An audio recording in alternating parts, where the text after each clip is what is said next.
competition finalists. Please welcome the national teams of France and Great Britain.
And now, please stand up for the national anthem of Great Britain.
And now, the national anthem of France.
Good afternoon, hello, and welcome back to Győr, Hungary for the penultimate final of these European Ultimate Championships 2019. I'm Stefan Rapazzo, joined once again with Joanna Hamer for this mixed final where we see Great Britain taking on the French. Joanna, we've had a great, hot, long week here in Győr. A thrilling tournament, so many fantastic games. We've kind of had a look at it all. These two teams have been sensational through. What do you know about them? How can we kick this off and let everybody back home know what we've had the pleasure of enjoying? These are two sensational teams who have had really great run-ups to this match. You mentioned we've seen a lot of different matchups across this tournament. This one is one that we haven't seen. These two teams have not met each other in this tournament or anywhere in the run-up to this game. However, they're both undefeated in this tournament. France taking down some of the powerhouses of this tournament. As I mentioned, undefeated all week. They have had some teams chase them, so Italy and Norway both put up 12. Germany put up 13. However, they took both of those down and also won quite convincingly in their semifinal over Russia yesterday.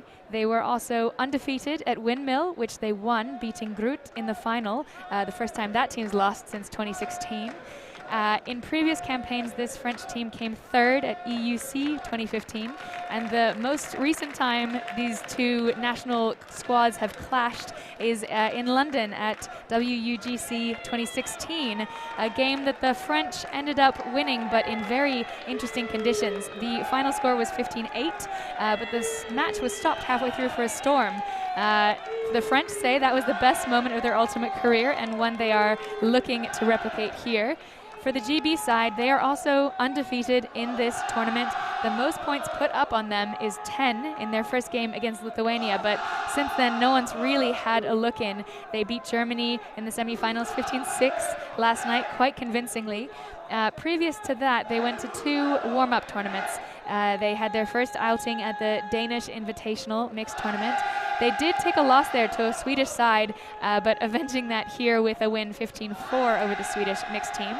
They also went to the Tallampaya tournament, where they did officially take a loss, but only because they forfeited the game they were intended to play against the GB under-24 squad due to some worries about pitch conditions not being safe for all of their players, and also quite a lot of thunder and lightning on that day. Instead of playing that game, they actually had a Q&A session with the under-24s where they were able to talk a little bit about how to prepare for week-long tournaments, questions around mental toughness, skills, and strategy to set up the under-24s for their campaign later this summer in Germany. So both of these teams very strong. The matchup that a lot of people wanted to see in this final, and both teams coming into this essentially undefeated. Excellent stuff there. These two teams are exactly like you said, what everybody here has been anticipating. There was a bunch of talk about Russia in the early stages of the tournament, but once we got to the semifinal, as you said, they were handled with ease in eventuality by the French. The French put up 9 in a row to close that game out after a bit of trading at the start, a reasonably close first half of the game. The French put their foot down and ran away with that one. Just having a look at the bracket here, what they went through specifically. Joanna gave you a great breakdown of the season. The French did get the bye. The Great Britain also got the bye in their round. So they took on the winner of the French took on the winner of the Swiss-Denmark round. That saw them, which was Denmark. The French crushed them 15-5, 10-point winners. They took on Russia, who got through Sweden, and they took on Russia and knocked them down 15-5 to walk into the final. So little resistance in their bracket rounds and their big games. Great Britain, a tale of nearly the same. They saw Austria get through Finland and took them on 1-9. Okay, not quite exactly the same, but a very convincing win themselves. And then Germany, who's played France tough a couple times, but never able to get one up on them. Great Britain dismantled them as well by 9. So 2 15-6 wins in bracket play for Great Britain, 2 15-5 wins for France in bracket play. Sets this one up to be something to be desired indeed, Joanna. Absolutely. We spoke to both of these teams before the match, and they both prepared for this game quite well. The French team last night had a big team dinner and a meeting really celebrating the fact that they got through their semi-final. They said they're just so happy and excited to be in this final. They know they still have one game to play, and they really want to show their best showing here, but they're already proud of themselves. They mentioned that a few players may have gone to see the party for just a little bit, potentially a few GB players also checking it out in town, but everyone getting a good night's sleep in preparation. The French just want to play their game, they said. They want to focus on their team, forget everything else. They know they're in a big stadium, but they want to ignore the crowd. That will be an interesting factor here. Both of these teams have played on this show game match out here, but not with as much of a crowd as they'll have today. We've heard them be quite loud already in the previous finals. It may be an interesting factor as the French team so far in big games have played really well. The French semi-final was on this big pitch with a crowd, and they won that one. And they also had the really big windmill final, which was again in front of a big crowd, live streamed. So it seems like for them, being on a show pitch can actually rev them up. The French team mentioned that at the beginning of the week, they had a few games where they had poor second halves, so they played quite well in the first half and then trailed off a little bit to the end, but they have cleared that up apparently last night with their semi. This team comes from a lot of different clubs across France. So a lot of Yaka, Chak, Sesquidiscus is no good. They chose a training squad of 40 with 3 weekend trials. In November last year, they made a final selection between players and practice players, and since then they've had a lot of team away weekends. Very similar story for the GB selection, having some selection trials at the end of last year, choosing the squad before the end of 2018, and then having weekend-long training camps throughout the season. And something that this GB squad has been aiming to do is really not be focused on any particular area of the UK. So looking at the clubs this team draws from, it's Bristol, Iceni. From the men's side, we've got Chevy, Clapham. We've got from the mixed side, Reading, Smog, Black Eagles, Deep Space, lots of different players from different clubs coming together, and also from across the country. So the GB team, one of their trials was in Glasgow. Very rare for a UK national team to have a trial in Scotland. And then they spread their practices also geographically across the UK. So no player, the aim was for no player to have to travel too far for every single one of their practices. So really trying to build a team culture from a broad and disparate group of people. And so we'll see how that pays off for both of these teams. Both teams settling themselves in for this match, getting a good, calm team night last week and ready for the pressure of this stadium. Both teams very proud and pride themselves on their team culture. The British team, the Team GB, was telling us that they love their team vibe. They feel very comfortable across the board. They said they play with smiles, no sad faces allowed, no yelling allowed, which is obviously great for the team vibe, get the positivity. Being able to engage your mental game is very helpful to have that kind of attitude. The French as well feel that they've got one of the nicest vibes. A couple of interesting looks you may see on the sideline from the French. They chug along like a freight train, and in fact, that goes from a Harry Potter reference, which I'm not overly familiar with, but I do know the keyword there, Gryffindor, and it comes from wristbands they got at Windmill that emulated the Gryffindor colors, and they've taken on this choo-choo train to Hogwarts as their journey towards their final destination, and their final destination would love to be a victory here at EUC's. Absolutely. We also know that each of these teams runs fairly clear O&D lines, so we'll be expecting to see that out of these teams. The French starting here on defense, pulling from their wide roster of D players, and Great Britain coming out with one of their offensive lines. And we're happy to see the French did put on their white jerseys. They were in their blues for the anthem. Against the Reds would have been an interesting one, but we've got French in white, GB in red, and we're underway here. A layout catch and drop for the first throw of the game. Unbelievable way to start. Melvin Tang couldn't hang on to that one. It was too far out in front. Now Ancelin puts one out again. What a series of opening throws. 0 for 2, 2 turnovers right away. And that's a good show of the nerves early in this game. Let's see who's able to settle. Absolutely. 2 throws, 2 turnovers. You mentioned that really great bid there from Carla Link to try and keep that disc from Joe Winder alive, but not enough. But GB does get a second look. Colt Hammer, the big man, as I've learned, was often referred to Ironside Steve when he first got into GB.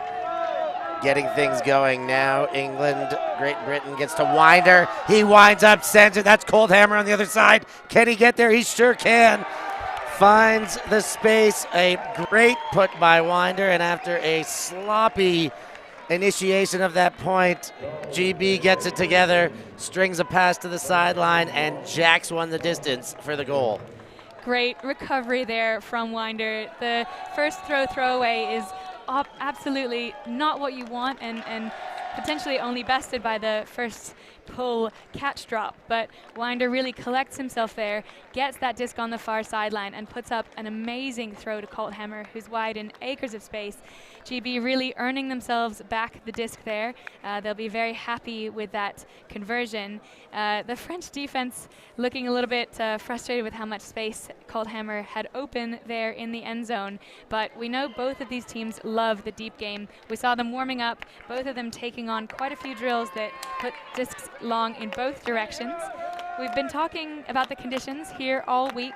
Today in this stadium, there's not too much wind. We were expecting it might be a little bit more blustery, but as it feels up in the stands, not that windy today. We've had a gust or two, but these are optimal, ultimate conditions. Slight wind, the sun is shining, but not too hot today as it has been for most of this week. The stars have aligned for this mixed final. That pull sails out of bounds, and the French will take it to the brick mark.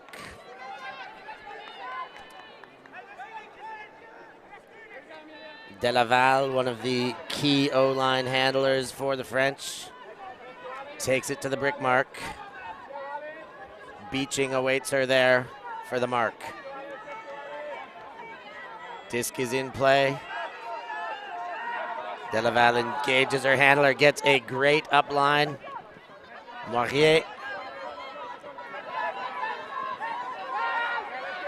Continuation, needs a layout and gets it. Monet back to Moirier.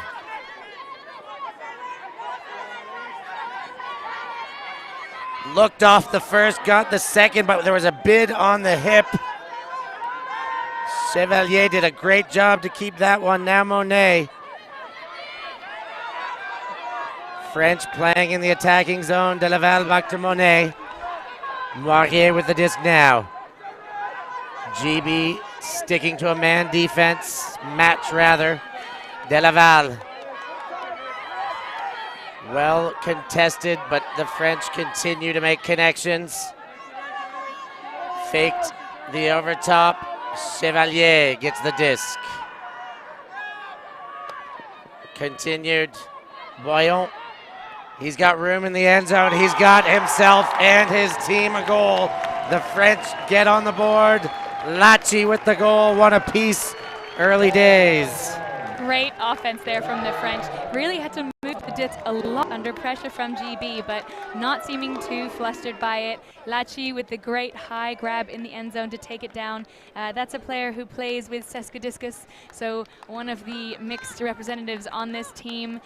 We see that great bid there from Burak on the GB team. He's known for his very close defense, and something I think we'll see from the GB D-line here, they've been doing it all week long, is on this back shoulder defense. So sitting behind their players, trying to take away the deep option, put off the thrower from that deep look, because they trust in the speed of their players, and so many times this weekend we've seen them come through for run-through Ds under. So the French squad may feel free on the underneath cuts, but they'll have to keep running through the disc very quickly to keep away from GB defense. Bichon sends the pull. We're hoping that second point is more of an indication of how this game will go than the first after the sloppy start. It was incredibly tight GB defense that was responded to very well by the French. They were patient and continued to cut hard for every single disc. A great look at the way they're going to attack. GB puts it into play. Colt Hammer with the disc. Turner. Sidelines to Winder. Winder gets engagement. Dathan goes to goal, but the French gobble it up. Turnover in the attacking end zone. Now gone deep the other way. French looking to make big meters. Price Lazarus has it. Here comes the cavalry. Stall count mounting, but moved on. Lapagnol goes up and over. The man slipped. I wondered if that was the intended receiver. It goes to Price Lazarus. She gets the goal. 2-1. French with a big break. Big break for the French. The GB O-line will definitely be regretting that turnover, but absolutely taken advantage of by the French. Price Lazarus with that gorgeous deep cut, taking that disc really well in the air and then catching the eventual goal. Just 22 years old, but has been playing for 9 years, a product of the Seattle-Washington scene, so that may well explain that. She says she's very happy to now be living in France and representing the France national team, and she does it well, putting the second goal on the board for France in this final. Must recognize there the Chemignon throw. On the second throw, had time to possibly settle down, had some swing options, went for the deep shot, saw the separation, and a great no hesitation look to take advantage of the transition defense.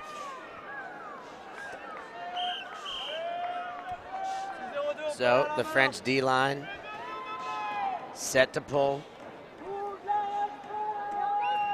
We see here a GB O-line that's largely made up of their D-line players, so I think they are pulling the tactic of allowing their O-line to rest after that break and getting some fresh players out. That pull nearly into orbit. The GB squad collects, and they're going the other way. Andy Lewis with the disc, pops one over to there. Sax Dixon cleans it up. Sax Dixon, one to watch, more so on the other side of the pitch, going deep. He doesn't lose too many battles. This one goes deep. Contest in the end zone. Oh my goodness! Up and over. What a grab by Karen Kwok to take the next goal, tying things up at 2. Kwok absolutely ruining the disc out of the air there. You could see her cutting so intently for that deep. She wanted it so badly. Kwok has been a huge player on the GB women's side for several years. She plays her club with Iceni in London. She was on the GB women's squad the last national cycle. She is an absolute powerhouse down pitch and comes up with the goal. The defense got in front there. Was Elise Becker, but Kwok made an exceptional play to go over top, around and over, in fact, there to get that disc. That's the kind of emphatic O hold that GB will want to be answering there with their D-line, putting in the offensive easy hold for them. Off to a great start here. 2 apiece very early on in the contest. GB D-line sends it the other way. French will settle under. De Laval, her opening throw duty, she'll walk it to the brick.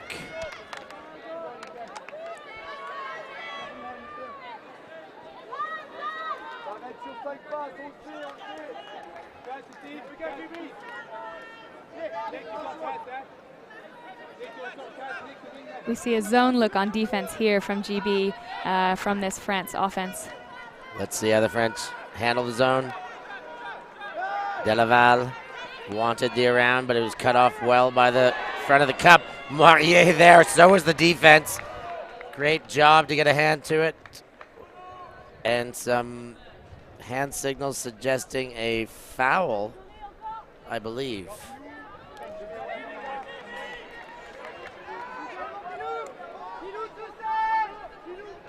Must not have been a foul. A violation. Moirier gets it back into play. Through the cup, a bump on the mark. De Laval with the disc. French attack, staying patient before they attack into this zone, making sure they know what they're dealing with in front of them. Unfortunately, not able to suss it out too well as GB step in the lane and get a D there. Run through D by Amelia Kenneth. She's going to do that all day.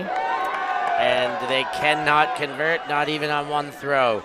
The French try to restore their hold here. De Laval with the disc. Working with Bravo and Moirier in the handle position. Bravo engaged, she gets up line for some meters. De Laval, Moirier. French hoping to settle. If nothing else, they've got GB out of their zone and into a match look. That one to goal, but not gonna get there, especially not with that layout bid. Huge play from Nick Williams, getting absolutely horizontal on the defense there. Must be said the throw wasn't quite on regardless. Great display of athleticism, but the throw was behind, giving him the advantage. Here comes GB. Turton gets to Williams. A bump on the upline move. Boxall, far sideline. Big dump to Palmer. And an excellent around, but the layout from Cox and Kelly can't get there, and it's slapped to ground. Throw too far in front. France again. Combray gets the disc. He has shown a range of long throws throughout this tournament. And another step in front for GB. A lot of turns here in this point. Knotted up at 2 apiece. And things are starting to get interesting here. Turns are available with these two sound teams. The Jets are on. That one's in the end zone. That one's finally caught. GB answer. In the end, a sloppy point, but the last throw good for a midfield huck. Absolutely huge throw there. Palmer to Kenneth in the end zone. Palmer has that throw on her all day, and Kenneth has the wheels underneath her to reel it in. As you said, a messy point. The GB zone there, quite effective. A couple of just run-through tap Ds from them. The French, however, giving the GB a run for their money on when they're on defense. GB with a few overthrows. I think Cox and Kelly had about 4 layouts in that point. So GB really going to town trying to get this work, and they do with a break back. Both these teams priding themselves on the excitement of this game. Both really want to get into it. Let's see if these nerves settle right now. The nerves getting the best of them, and it's very interesting to see it work out as we go. We mentioned the wind is not too strong today. It's definitely not as strong as we saw in the GB semifinal yesterday. However, it's interesting to note on this pitch, because of where the stadium stands are, they cover most of the pitch, but they leave the very back half of the end zone exposed. So there is often a slightly different wind back there. I think we saw that last disc take a little bit of a bobble right before Kenneth caught it. So teams will need to watch out for that. French O-line sees Bichon join them. They did say there would be a player or two who would cross over in certain situations. They're not a super strict. They like to, obviously, when things are going well, they will stay to their O&D. But down an early break here, they're going to bring Bichon over to play with the O-line. Zone look again from GB. It looked good for them on the last possession. De Laval. Moirier working behind the disc, side to side. Bichon gets a touch. Antoine.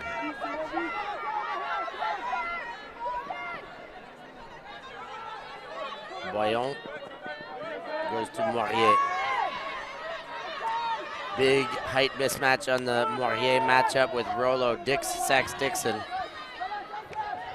Lachi.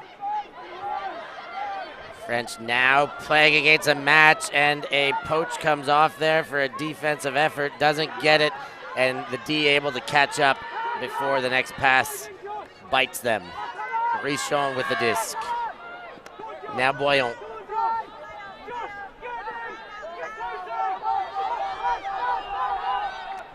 Moirier, France, looking like they're steadying the ship here. That one is going to come back suspiciously open is Delaval, and a pick indeed was called. One of the things that this French side are so good at doing is rotating through their handlers and cutters. We just saw Delaval there in the stack. She's the primary O-line handler for this side, but very comfortable cutting as well. Hammer, Bichon's there, but too far. Wind got a bit of it and dragged it further than he would have liked. And GB will start from their goal line.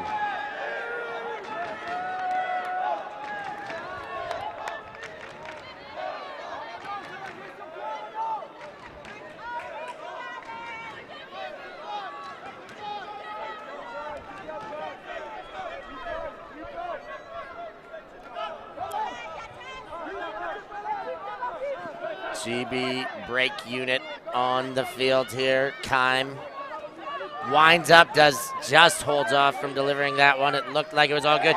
And the defense runs through there. Céline Antoine, known for her defensive prowess and her handling ability after the turn. Wide open is Boyon. The French tie it up 3 apiece. What a wild game we've got on our hands here. It's very entertaining, not the cleanest game we've ever seen, but not to bother. We're being entertained with all this wild action. Absolutely. The players on the pitch won't want to turn over as much as they have, but it gives us a lot of excitement watching. We get to see the D-line play O, the O-line play D, both sides from both teams.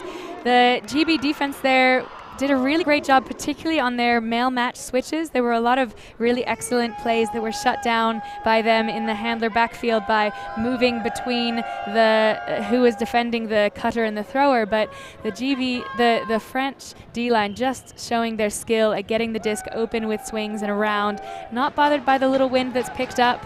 GB with a few opportunities to get a break to take them in the lead in terms of breaks, but France stopping them there, coming out here asking more of this GB O-line.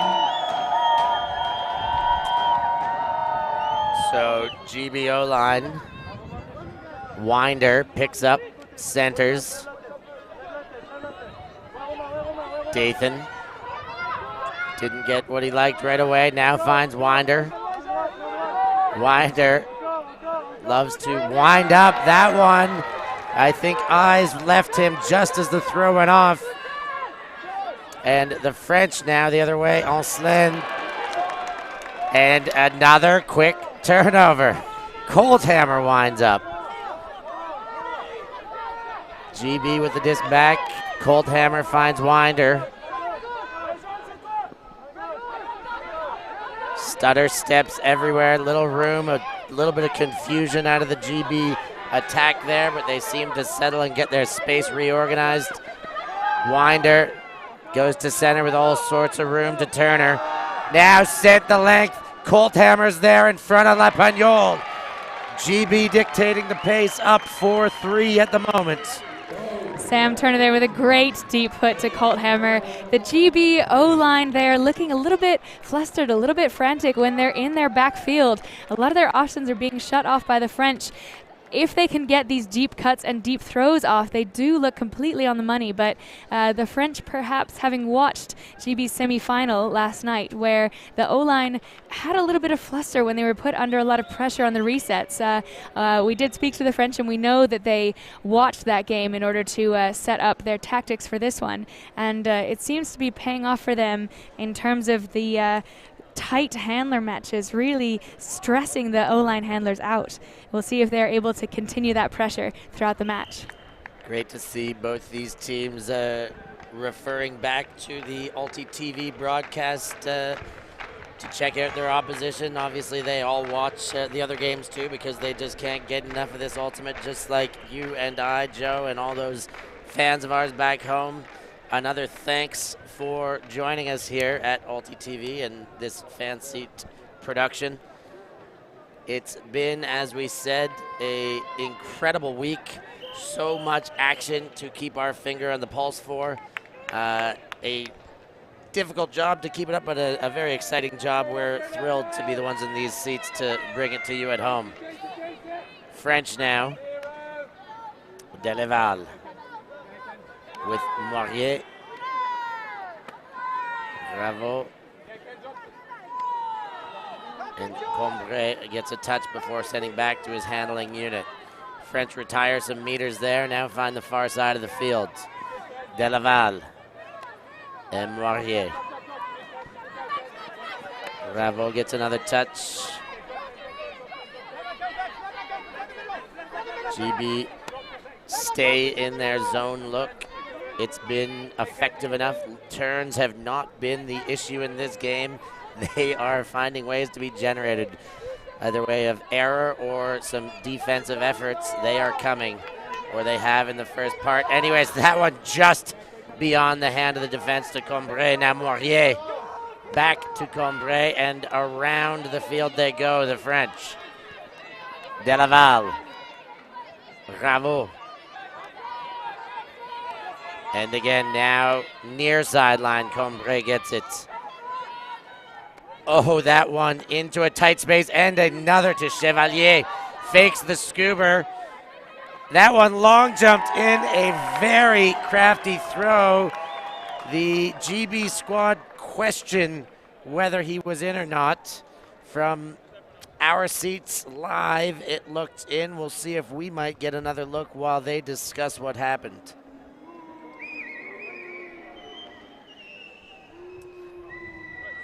That was a difficult look to get a better perspective. I do believe he was in the air, my perspective, and it seems like that's what they've settled on down there. That one does count as a goal. It's tied up again, 4 apiece here in the first half in Győr. How do we separate these teams so far? It seems like they've both gotten away with a few errors and have both kind of put them behind themselves now and are just going toe-to-toe here. Absolutely. Great French offensive possession there. Incredibly close defense as we see this last. That is a very crafty throw for him to be able to get up. Whew. Ever so close between those hands clapping and that foot leaving the earth. A tough one to tell, but without video replay for the players immediately and without having to get into a heated negotiation about that one, it was close enough to be allowed as that 4th goal for the French. We hear the choo-choo train call of the French go up as they try and board the Hogwarts Express. Let's see if they find it. That would mean a break on this point if they did, but Winder's probably got other ideas. He centers to Dathan. Wilkinson. Very quick movement by GB. Turner. Upfield to Winder. A travel called on the throw before from Turner, or perhaps a question of boundaries. Must be a travel. Yes, there's the hand signal there. That will set GB back quite a fair pace. Everyone will have to reset to where they think they were when that catch was made. Players just discussing where they should be on the pitch.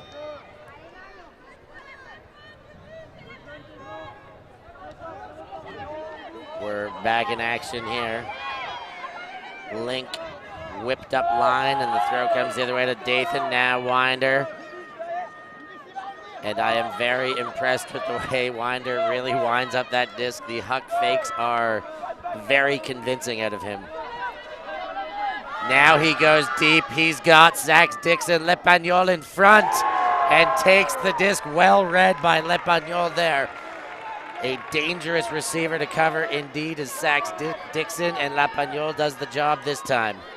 Massive defense there. In a jump ball, we see Sax Dixon win so many of those, but Le Pagnon just getting in front of him, not giving him a chance to look at the disc. Ancelin fell down, and Bichon had no choice. He goes the other way. It's too far out in front, and Sax Dixon had position. He had to take it back from Lapagnol as he was beat at the other end. You could see the fire in Sax Dixon's eyes there, not to be beaten on both sides of the pitch. Absolutely put the wheels on and motored down there to get out in front. Le Pagnon realizing the disc was going too far. Sax Dixon hits the ground hard, but doesn't seem hurt. So GB calmed and collected before they start this point. Winder on the slow walk to go pick up the disc.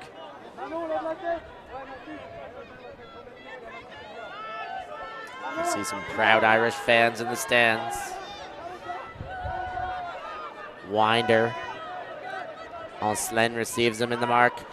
Sax Dixon comes under and just gets away with one there. Dathan had to go to earth to get that. Winder again. Winds up, delivers. The chase is on. Ellie Taylor gets there. The goal counts. GB continues to dictate the pace. It's 5-4, 26 and a half minutes into this one. Massive takedown by Taylor in the end zone there. Her teammates really celebrating her for that one. She is an unbelievably fast cutter. She was making shapes all over the pitch for the whole of that point. She made several deep cuts in a row that were looked off. That one finally gets a disc from Winder, hits her in stride. She does a great job to take it down under a lot of pressure, but that is a goal and a hold for GB. That's a big goal. Every goal in this game is a big goal right now. Let's see how the French respond. So far, no separation by more than one in this game. What a great read. Defense did everything possible. Was Marion Saint-Jean. She went up the best she could with the position she had. The throw was just right from Winder. And the read, even with the defense in front, sensational for GB to take that fifth goal.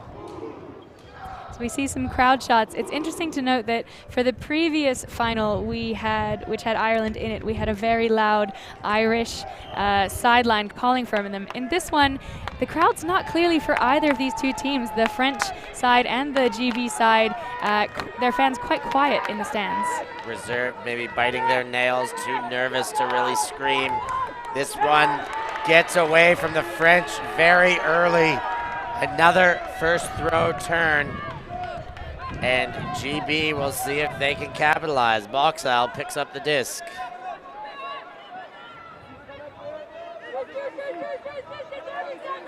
Ooh, now that one, Boxall couldn't get there. The cut was slow to develop from Hay, but there is a call on this play. Some contact in the stack-up pitch. The discussion will be whether it prevented the cutters from getting free in order to give Boxall another look up pitch. A tough break for the French if that is indeed the case. They thought they got away with it. Another quick break back or turn the other way anyhow. The discussion ensues. We will see what is resolved from it very soon. Monet coming off his spot to involve himself in the conversation. Looks like GB will maintain possession. Boxall has the disc back.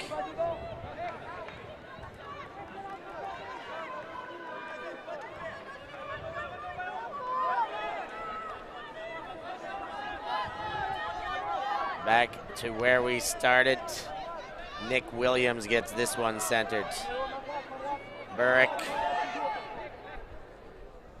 Hay was acres of space free in the end zone, but Burrick holstered that shot. It is now definitely windy on this pitch and coming a little bit from the left of your screen to the right of your screen. So GB going upwind. Does France get another turnover? Another turn. As we say, this game has had its share of them thus far. but still little separating the two squads, even with the turns in the play. That one, Moirier shoots, 2 Frenchmen, 1 GB defender. That's all they needed to get the turn. Boxall with the cleanup. Now GB in their own end. Ooh, that one difficult to maintain possession, but hands are kept around the plastic. GB continues for another pass. Boxall again. Big centering pass. Burak popped up and towards sideline. It floats. Well read there to keep it alive for Kenneth, the newly shone Eurostar. And GB wise to call a timeout there after a series of turns. Yeah, I think a good option to steady the offense there. They have got a turn, so it's a D-line offensive possession, so it's all to play for here. We are seeing quite a lot of turns from GB, and I wonder if the wind is potentially playing a role here. A side that's as good as GB, you don't really think of them as that affected by the wind, but we did see them yesterday in their semi-final, which was very, very windy, quite affected by the blustery wind. We're seeing quite a lot of these throws, even when they are secured into the hands of the receivers, perhaps going a little bit different to the way than they were intended to come out of the hands of the throwers. So they warmed up in quite still atmosphere, and now as the game progresses, they're having to adjust to a slightly different wind. I think a good opportunity to give this D-line offense a second to take a measure of what the air is doing. As you say, teams like this have great throwing skills across the board, but when it is gusty, when it is come and go, no matter how good of a thrower you are, if the wind's changing every couple minutes, very difficult to continually adjust. If that is the case, it's been wreaking havoc. Something has been causing it. These turns coming from all sorts of angles for a variety of reasons. GB timeout, looking to settle the ship and have a clean hold the rest of this possession. Benjamin Burak stands over the disc. GB set in their starting sequence, and Moirier approaches to put this disc into play.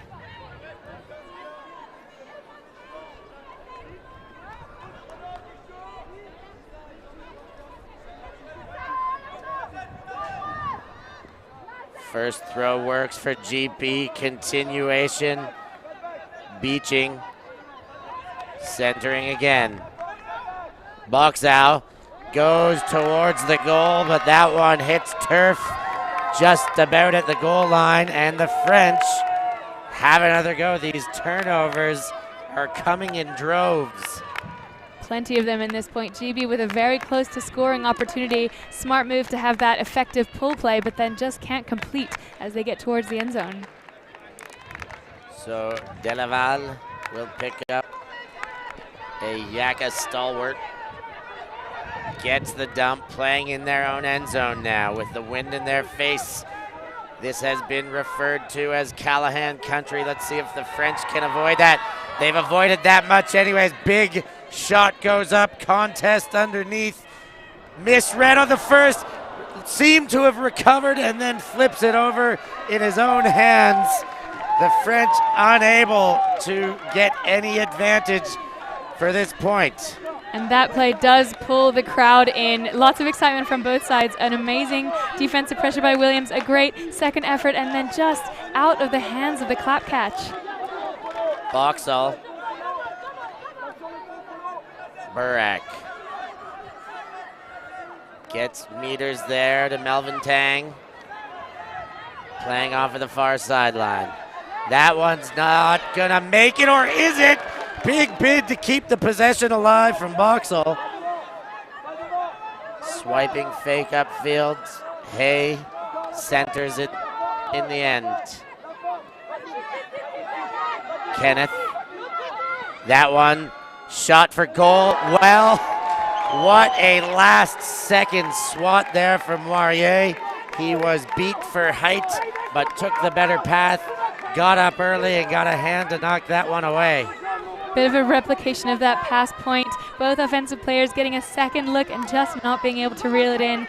Kenneth looking frustrated with herself there. This point has the most turns so far. A second timeout in this point, this time by the French. They're going to start back on their own goal line in the corner. They'll have a quick chat about it first. Can only imagine what would be uttered in these huddles right now. Absolutely. One thing that we haven't been able to mention yet from the GB side is that they've had quite a tournament in terms of injuries. Quite a few of their players picking up injuries, some of which have allowed them to stay in games and some of which haven't. A big one in this game is that Sam Vile picked up a wrist injury in the semi-final and has not cleated up today, does not look like he'll be playing. He is typically a D-line handler for this GB team, brings a wealth of experience and calm for when the D-line gets a turn and wants to punch in that break.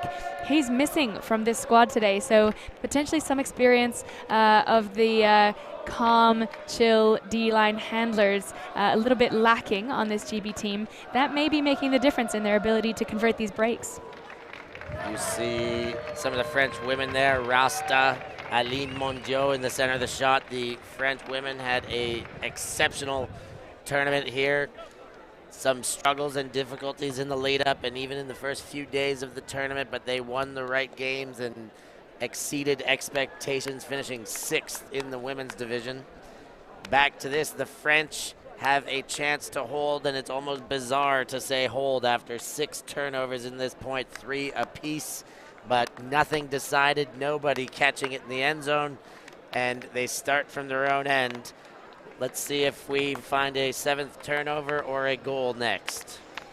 GB will be looking to continue the defense that we've seen from them all tournament, marking the cutters deep and playing really tight reset handler offense. France will be looking to have the offense that we've seen from them all tournament, which sees their handlers very happy to shoot deep and go upfield. Those two, quite a good matches for each other strategically. This team's really feeling each other out now. A lot of the matchups getting comfortable with one another.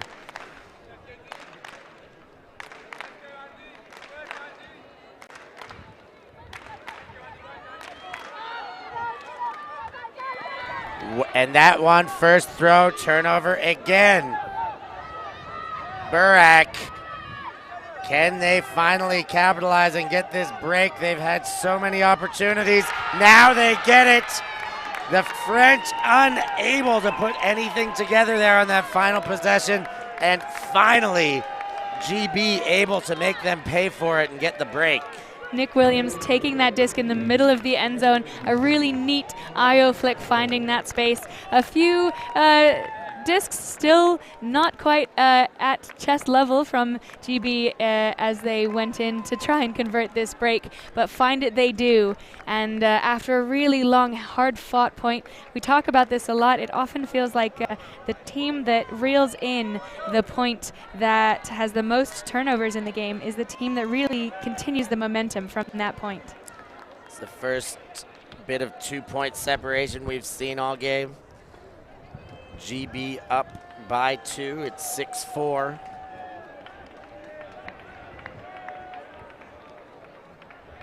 You saw Tessa Hunton's shot there. Still fighting through this tournament after suffering a finger injury earlier in the rounds.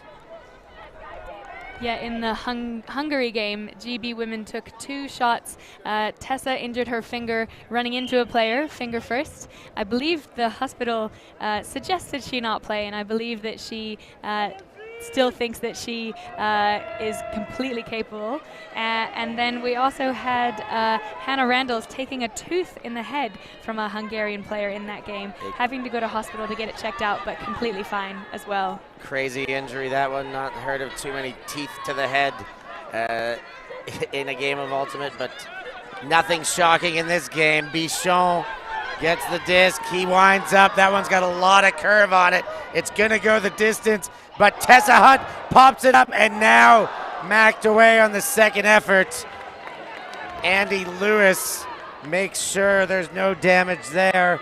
There was separation, but Bichon let that shot hang too long. Yeah, definitely too much float on that disc.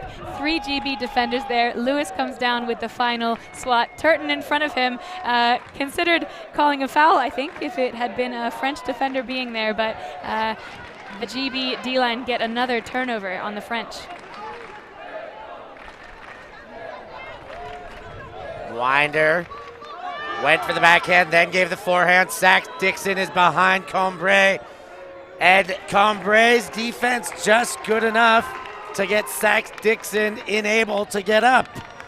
Very rare do we see anything like that, so kudos to the Cambrai defense and perhaps a bit of help from the wind.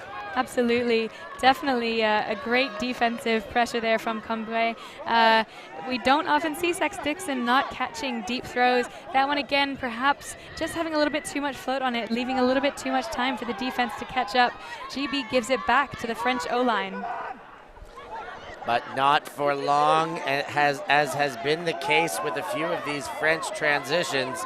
They give it right back, this time to Winder, and given right back again. A hot, spicy throw in the middle, nearly has 2 French hands on it.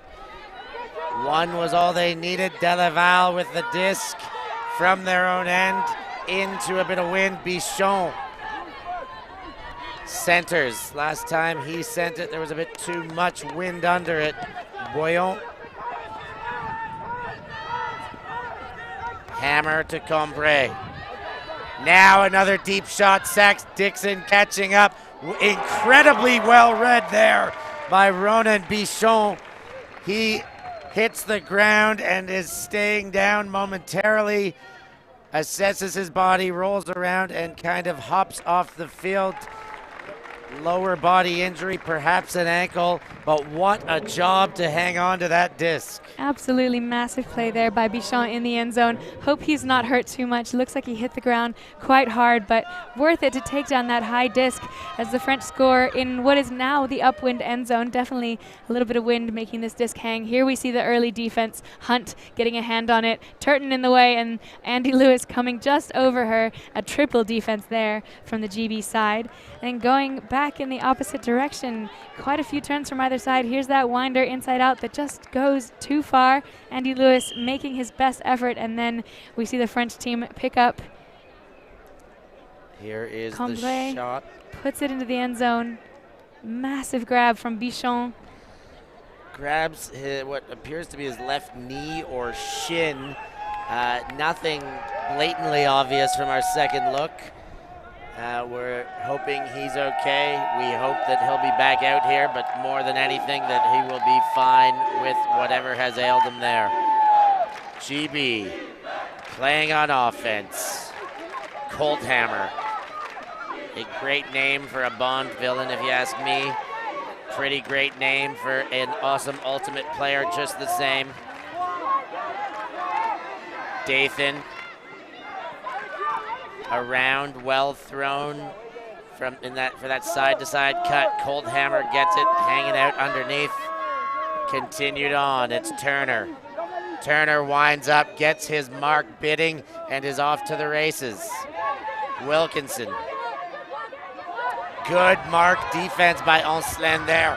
Has made Wilkinson go the other way, but she does find her next receiver in Ellie Taylor. Now, GB going backwards, Link, and a pick on the play. What action we've got in front of us here. Again, we need to bring up that Ancelin defense. He really extended that and gave some opportunity for a turn. It never came, now it does. Ancelin was about to go to the races and decided to keep his team with their heartbeats unable to race, slows things down as Chassigneux picks up with a clean stack in front. Disc may have taken a beating there. They're sending it to sideline with hopes of getting a shiny new one back in. She's got a new disc in hand, does Chassigneux. Gets Antoine. Antoine's underneath to Roblet. Chassignou goes up line. Great cut from her. Chassignou goes way around. Ancelin needs to put on the jets and still too far out in front. A turnover on the attacking goal line. Massive athletic plays from both teams here, but you almost wish they didn't need to be making them. There's probably some safer offense that both teams could be playing here. Colthammer gets. Colthammer gives. This one a gainer, big gainer for Ellie Taylor. Winds up, does Kime, then comes back. Colthammer, far sideline. Bid comes around but can't get a touch. Turner's got the disc on the doorstep, far sideline. Pick called in the stack, players quite close together. We'll just reset.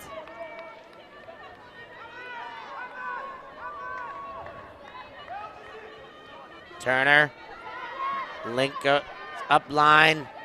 That one comes around. Now another big around far side of the field. Kime winds up, gets Ancelin on the fake. Now engages his dump and gets good give-go action there. Now a shot for goal. Colthammer slides into that one. Great Britain up 7-5, nearing the midway mark in this game.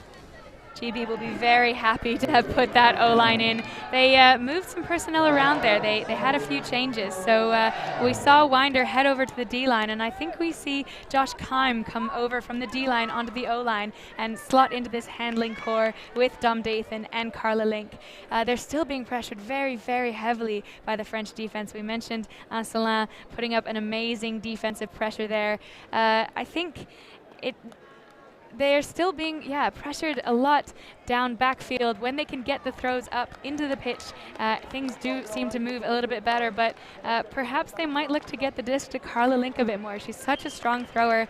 She's maybe being marked out a little bit less than the male handlers on that line, and it could be great to see what she can bring if they can get the disc to her a little bit more. The French down by 2 now. They have played from behind a few times in this tournament.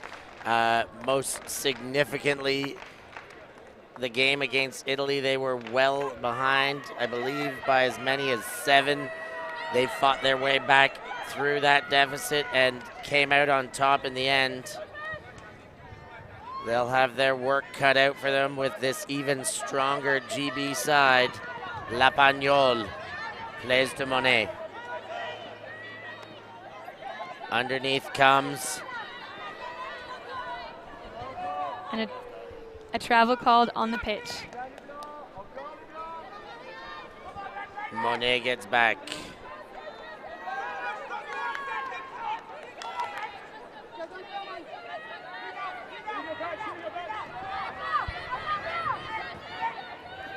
That one needed to go down to ground was Ruffier. Oh, that one just too far in front, and a huge athletic bid by Cox and Kelly to make the French pay for the imprecise throw.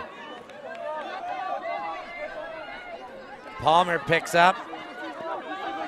That one straight away, Sachs Dixon on the chase. Not even a need for a layout, he gets there. Half is taken by GB, 8-5. After a lot of nerves on display in the early part, it seems GB settled them and take the late half momentum to walk in with a 3-point buffer. Absolutely. That's the D-line offense that GB's been wanting to play this whole game. A massive layout from Cox and Kelly, just poaching in that lane, recognizing when the throw is going to go up, getting his body in the way, and then beautiful 2-possession, really clean D-line offense to throw the disc into the end zone. That's the offense they've been wanting to play this whole game. We haven't seen too much of it from them yet, but being able to close out the first half by demonstrating a bit of it will really give them confidence that they'll be able to continue with it into the second half. We see the GB captainship team coming together to have some discussion, potentially talking about what they're going to want to do now as they go into the second half. Lots of adjustments, I think, from both sides, but even though GB are up, I think potentially more adjustments wanted from the GB side. Their play not looking exactly like they were wanting it to. France looking quite strong as they come in, just stifled a little bit when the GB D-line is on a roll, not able to answer to some of that pressure. A bit of pressure from GB that they're unable to respond to, but I think the biggest problem for the French is their inability to capitalize when they get the turns. They've had so many they've given back in less than 3 throws. 1 throw transitions, 2 or 3 throw transitions. They give it right back.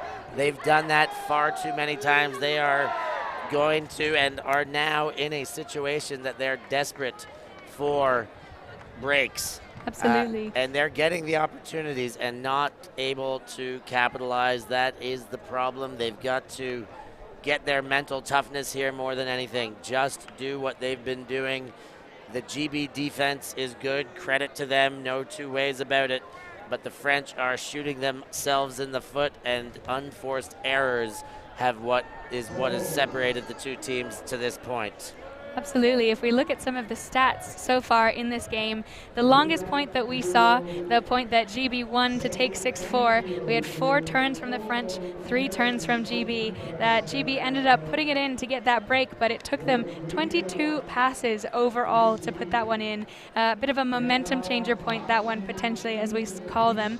But then also, as we look down the GB stats line, the stats are very evenly distributed. Winder has 2 assists, Colthammer has 3 goals, but other than that, lots of players across the roster with an assist or a goal each. On the French side, it's also equally spaced. A couple of players with an assist and a goal, Cambrai, Bichon, Bouillon, but no clustering necessarily from either of these two teams. All of the stats distributed very evenly down the roster, demonstrating the depth, demonstrating the rotation we get from both of them, O-line and D-line on the pitch, and also demonstrating some of that strategy that we were talking about, where the handlers are very happy to cut deep, the cutters are very happy to come back under and be handlers. We see a lot of strength from both sides on that one. Incredible first half to this game, an incredible vibe we've got here in the stadium. We will get a bit more of a taste from that vibe now as we throw down to our field reporter, Hannah Pendlebury.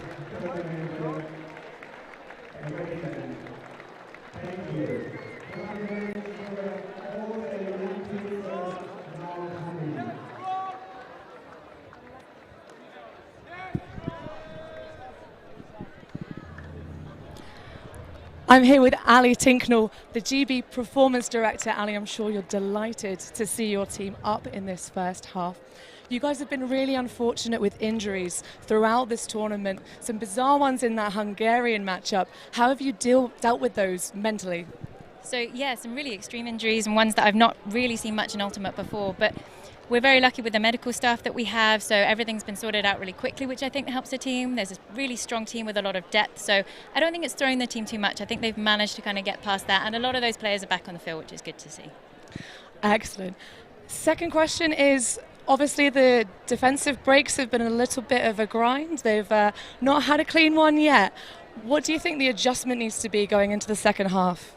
I think the team will try and just stick with their game plan for the rest of the second half. I don't think they'll want to mess with too much in terms of the tactics. I think they're just going to want to clean it up and try and keep everything as simple as possible for the rest of the game. Excellent. Well, thank you so much.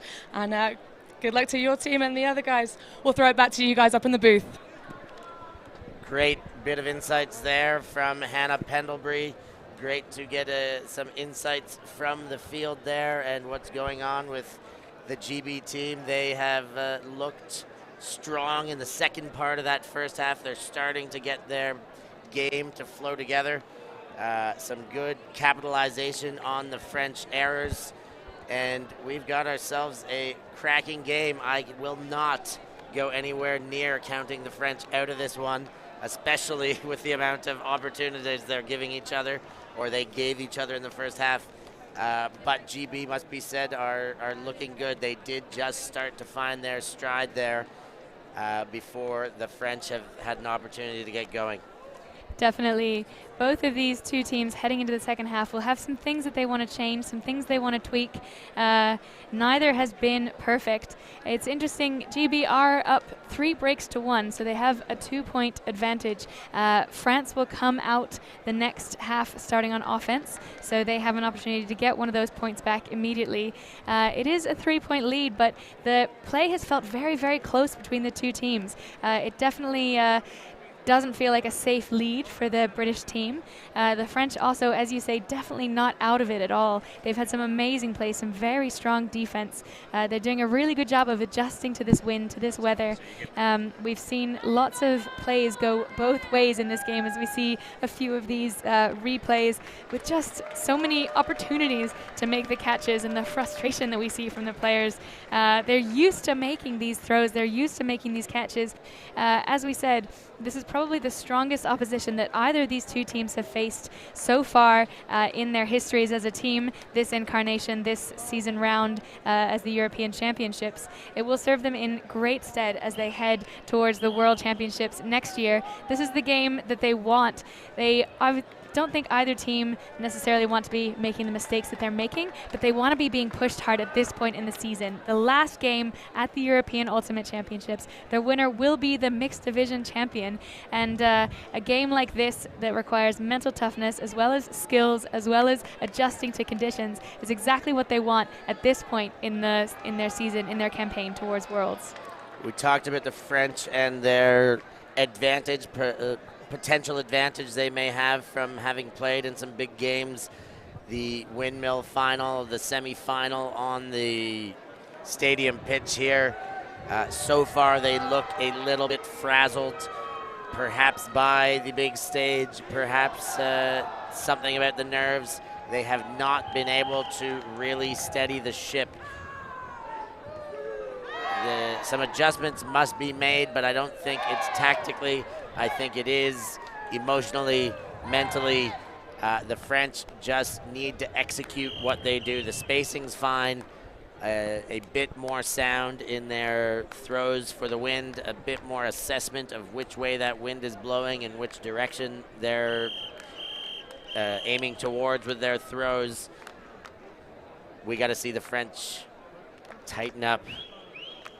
Absolutely. We just to give you a bit of an update about the conditions here. It is a lovely day today. It's about 3:30 local time, and compared to most of the other days we've had here, it's quite mild. We've got some cloud coverage, so while it's warm out there, it's not as blistering as some of the previous days. The athletes are not employing some of the cooling down tactics that we've seen them use earlier in the tournament. I don't know if it's to either team's advantage, but I'm sure the athletes appreciate a little bit of a cooler temperature out here. And the wind, as we mentioned, it is present. It's coming from the left of your camera to the right of your camera. So the French, who are starting out on offense here, will be going in mostly a downwind direction. There's a little bit of crosswind too, but not strongly in any particular direction. So the teams will have to adjust to that with their throws, their expectations of where the throws are going to go, their expectations of which shots their handlers are going to be able to take. And hopefully the halftime huddle for GB there was plenty of opportunity for them to talk a little bit about how they want to see their throws coming out in the second half. You see a lot of shots of the crowd there. Our crowd full. We've got some fans from Győr themselves, but full of a lot of the players who have endured this weather and these grueling 100-minute games all week long. They were treated to a beautiful party last night at a venue on the river and are very happy to be able to just relax in their plastic seats. As Bichon sends it right away, Antoine is there. The French have done something right in that talk because they come out swinging. It's 8-6, a good response from a sloppy first half. Absolutely. Beautiful one-throw offense there from the French. Antoine getting free in acres of space. She made a hard cut under that forced Melvin Tang to bid on it to stop that, and then she just ran deep with incredible speed. Antoine has played on the last cycle of the French team that competed in London, so lots of international experience for her. Just a very strong cutter and a beautiful put. that knew exactly how to work with the wind to get into that space for her. And that put comes from Bichon. We saw him go out earlier after making a huge goal grab, wondering if he was going to be back. We're happy to see him back, probably not as happy as the French are to see him back on the line, dropping dimes and throwing assists like that. Absolutely. Bichon, another player who's been playing with the French national mixed team before. He's played with them since 2010, as has his wife, the number 19, Sophie Bichon, who's been playing with them since 2014. So that one lands inside. Josh Keim picks up, gets it to Coldhammer. He winds up, slows it down briefly, now centers. It's Turner. Turner gets more meters. Continued along again. Taylor goes for goal. What a well-thrown disc over top of the defender to Turner for the goal. GB answer. Both teams hold so far in the second half. It's tidied up at least. Absolutely, much tidier. Really great offense down this sideline from the GB squad. Ellie Taylor, when she caught that under, she faked that first throw. They're really respecting the French male defenders at this point. They've seen them make some incredible plays. She had a cut open. She decided to wait for the next one. Turner's there. He's able to go up over his defender, but between two French defenders and take it down in the end zone for the clean hold for GB. Can't credit that throw enough with the defender in front and field space running out behind. Obviously caught at the back of the end zone. A perfectly weighted disc. GB stretched back to 3 points out in front. 61, nearly 62 minutes into this game. Time not necessarily a factor. They're scoring at a pace.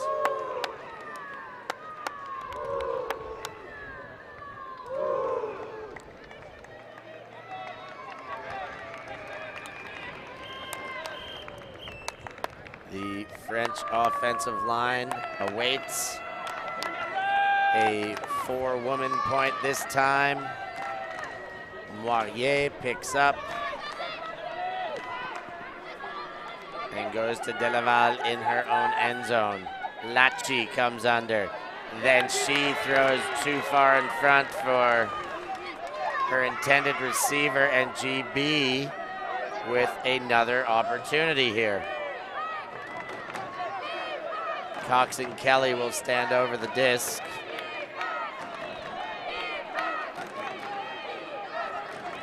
Palmer goes up line. She comes back, all sorts of traffic, but finds space and an athletic throw over her head there.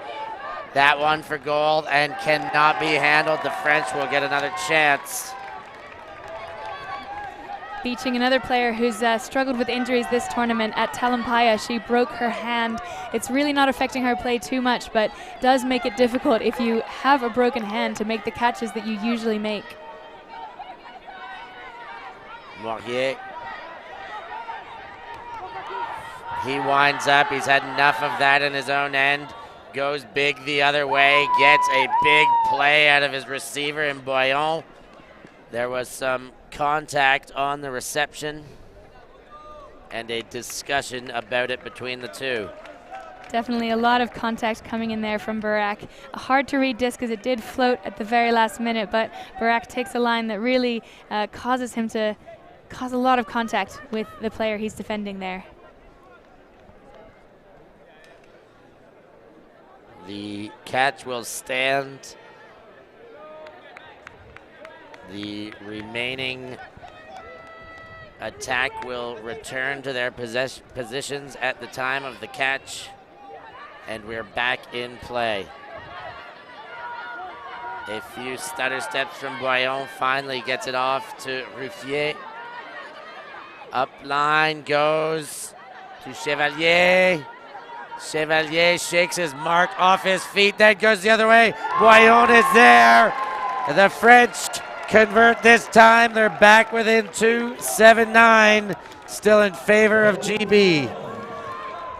That's a even though it was a hotly contested and enthusiastically celebrated point from the French, again, it is an O-line possession. It is a conversion for the O-line and into the end zone that's potentially slightly downwind, so it could be the slightly easier end zone. Obviously, neither of them are easy against the defense from the other team, but this throw just goes all the way across the end zone, is well fielded into that break side. Defenders aren't there to stop it. GB will need to answer back now with a hold of their own.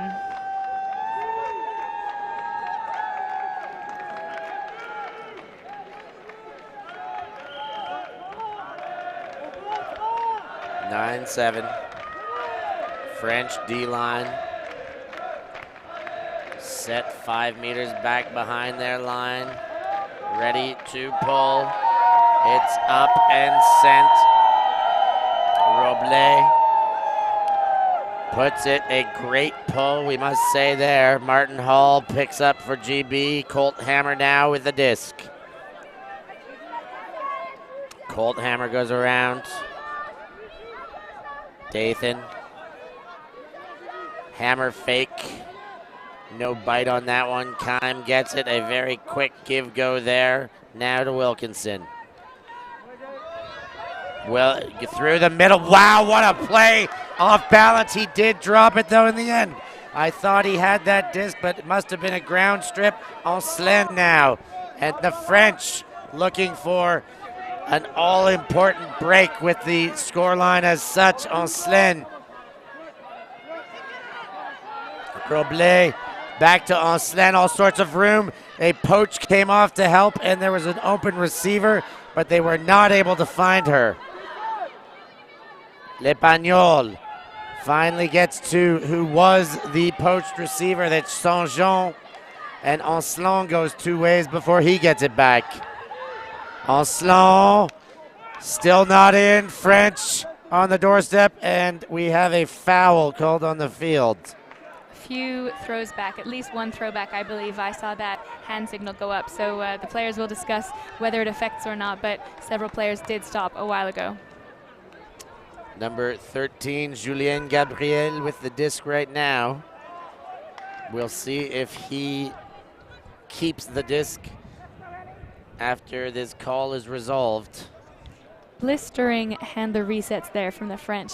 The GB side, I know they've been practicing their reset defense. They've been fairly proud of how it's performed so far in this tournament, but the French handlers just cut after cut after cut, willing to take as many as it takes to get free, to get open, and they have been getting open and able to get the resets and swings off.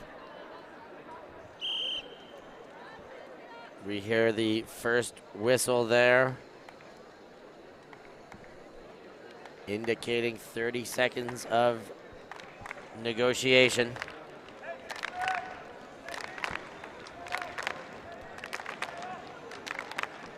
Ancelin, as noted in the last game we covered by Ravi Vasudevan, has got his accreditation to be a game advisor. He knows these rules inside out, a good man to be part of this discussion. And the whistles on the pitch, they just give the players an indication of how much time has elapsed. There's no time limits as long as discussion is still productive. Gabriel goes back to Ancelin, and the French stack finds their previous positions. Ancelin, violation, false start. Let's try it again. We are live and we are in. Ancelin with the disc, goes back to Antoine. Ancelin gets it again, right on the doorstep, was about to force feed it there, but decides not, waiting for something else to develop. Small spaces, he goes to Bichon. He gets it right where he wants it. The French get an all-important break here to bring it back to within one. GB still in front, 9-8. What a break for the French. I think they'll be calling themselves on the Hogwarts Express now. I definitely think the French team will be celebrating their train taking off on the way to the castle that they're intending to receive. The GB team walking back to their own end zone line with their head a bit down. They played amazing defense here right on that end zone line. There were so few options, but the French team does find one in the end with Cutters doing a great job of remaining calm and continuing to provide options. The French will be very happy with that break. The scoreline, there's 3 breaks so far for GB, 2 for France. So GB still leading by a break. That's what's got them up here, but having to come out here to hold an offensive possession. That was Julien Gabriel with that goal. As you said, great defense by GB. He was looking for something in the corner. There was nothing at all available. A bit of a poach into that corner to shut down the space, and then a wide open Gabriel for the goal. We see another D-line coming out on offense for GB here. These players, typically ones who are on that D-line squad, but trusted to come out here on offense after the break to put in the second offensive point in a row. Beck Hay throws to Sax Dixon, but it's far beyond his outstretched arms, even with those long arms attached to that long body. France look for a second break to get them on a run. Boy, would this be a good time for them to get going. That one up and kept in hand by Robles. He's on the sideline. Becker is there, but not before the defense. GB take it back again. Karen Kwok with a run through D there, so fast. Andy Lewis.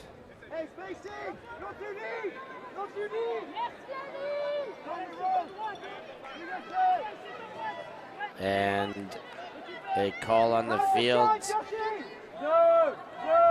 Don't know whether it's an in-out call or a foul call, but Andy Lewis indicating that it stopped play when he caught it, so everyone should go back to where they were. Disc is in. He winds up. He does put it. There was some separation. What a grab laying out on the goal line there. Not on the celebratory side. This one is. The French looked like they had a break opportunity there, and GB storms back the other way to slam the door.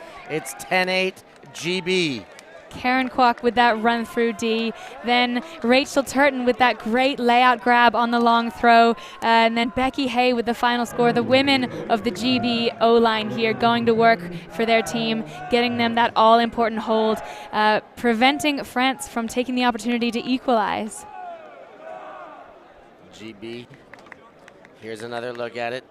There's the big wind up and throw outside in. What a grab. I think she tacoed it in her own hands, grabbing it so tightly before it even hit the earth. Rachel Turton, she has been to Australia recently, playing in the AUL there, their version of professional ultimate 6-on-6. I suspect she would be a prime candidate for ULTI League once it gets going here in Europe. We'll hope to see her on the interest lists, along with just about everybody in a championship game at this caliber, at this elite level. The GB D-line hyping themselves up here to try and go get a break. They are going in the slight downwind direction. The French O-line looking slightly into the wind to try and get this hold. Moirier lets it go to ground and picks up deep in his end zone. Bichon comes under to help out. And the French were looking slightly disorganized for a second before Delaval came back to help, but we've got to pick up field. Tessa Hunt with a great pull run down there, preventing that first throw option off that amazing deep pull. Delaval, Boyon.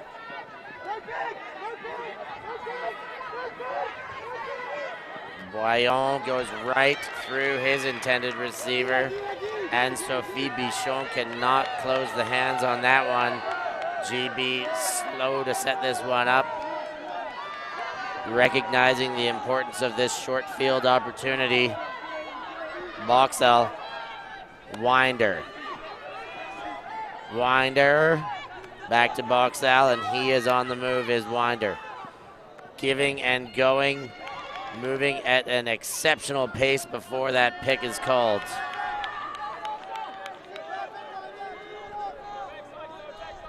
Barak with the disc.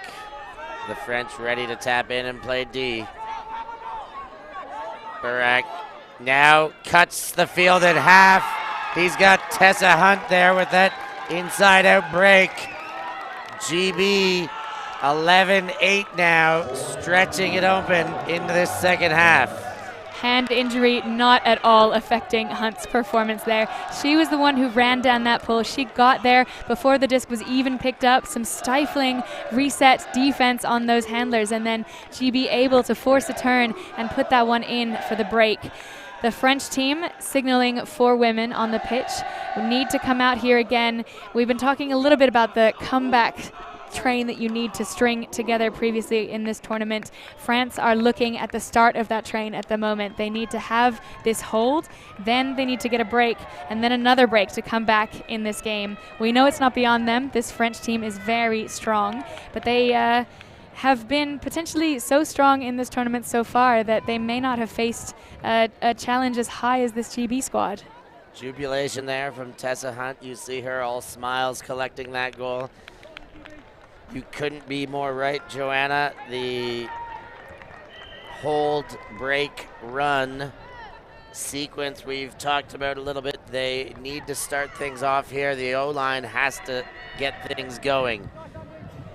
The hold is the first tall task for the French. That one hits the ground and rolls through the legs, in fact, of Price Lazarus. And a close one, Ansled gets up, blowing off a bit of exasperation. Happy to have hung on to that one. Coin now to Monet. Ansled goes up line and knocks his man right off his feet.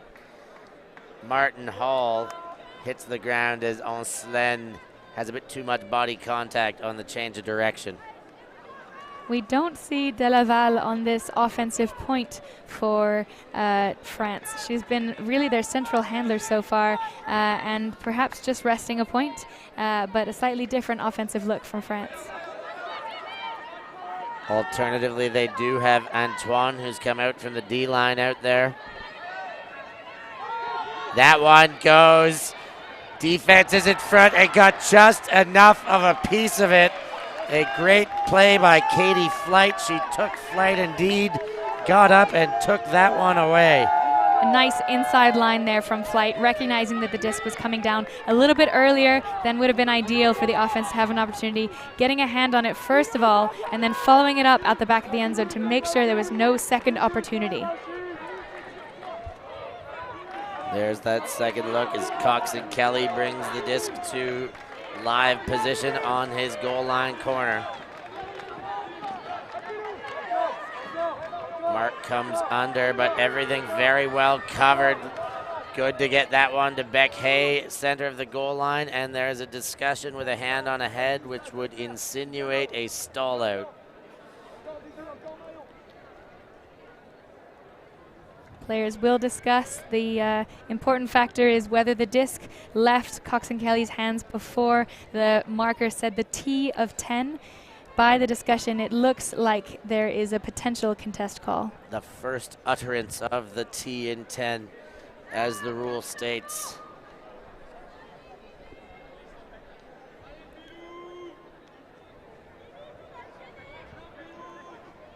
That's not something we'll even be able to see on our cameras for a replay. I think by the hand signals, it's a retracted stall-out call. Even though the French defender admits he was incorrect in the stall-out, the play is still stopped. So GB perhaps lose a little bit of advantage there. Becca Hay back to Cox and Kelly playing out of their end zone. Now he goes for meters. The defense gets in front. Second chance, also not able to be caught and knocked down by the French defender, Combray. Ansled picks up. He's got a short field in front of him and a very clean looking stack. The dump defender sags off in the lane, and we have got a Frenchman down. It is Antoine. An injury indicated. I don't think there was any contact on that injury, so perhaps just contact with the ground or running causing that injury. Antoine goes out to check out her body, see how she's doing, and Chagnot comes in to take her place. Same situation with Ancelin, ready to engage his dump, but a violation called.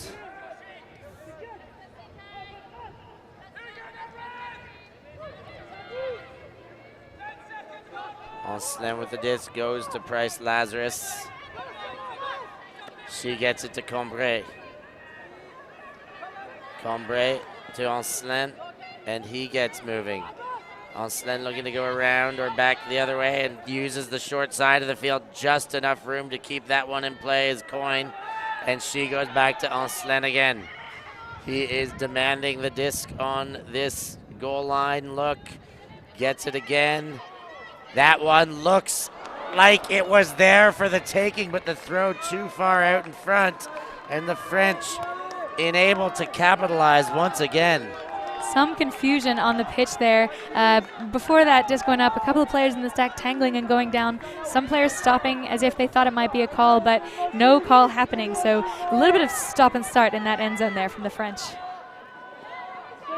GB get the under to Turton. She fakes the big one. Now gives the big one. Cambrai is there on defense. Well played to stay in front. Martin Hall could never get in reception position there. Cambrai was too quick to get in front, and the throw just not enough on it to get behind and keep his advantage that he had from separation.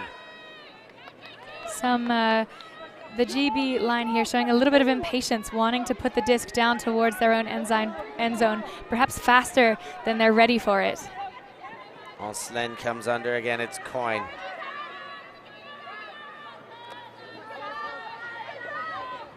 Again, the French, Saint-Jean, want Ancelin.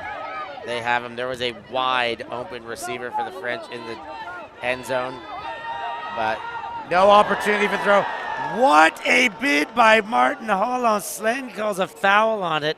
A diving hand block, essentially. And then the disc actually bounced off the hands of the other handler, giving her an opportunity to catch it herself, but not taken advantage of. Here we'll see this replay.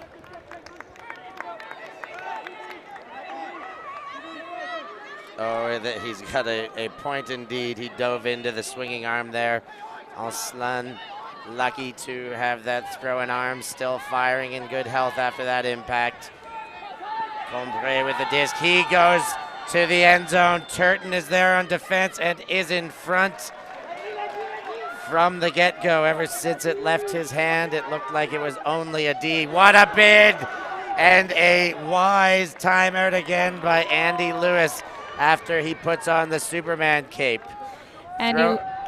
He throws his hat down in a bit of frustration, I still believe, even though he made that exceptional play. Absolutely, showing a lot of enthusiasm, a lot of frustration. The GB D-line there doing a great job of taking in that turn. You can see the effort that they put in across. Martin Hall getting a bit of a hand in the face there for his defensive effort, but then Rachel Turton doing an amazing job of tracking down the D in the end zone. Andy Lewis there with that catch. I agree, possibly a bit pumped up, but also there will be a bit of a competition on this GB squad for who is known as the nicest player in the GB Ultimate scene. Andy Lewis would definitely be up there, widely recognized as one of the most level-headed, nice players to play with and against. So perhaps a hat thrown, but I think in a little bit of frustration, but also in excitement and pumping his team up.